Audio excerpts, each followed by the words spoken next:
పంచు ప్రేమగా దీవించు.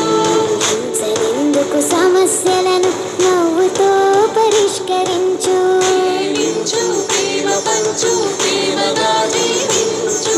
క్రోధమెందుకు కరుణ పంచు. స్వార్థమెందుకు సహకరించు. పంతమెందుకు పలకరించు. కక్షలెందుకు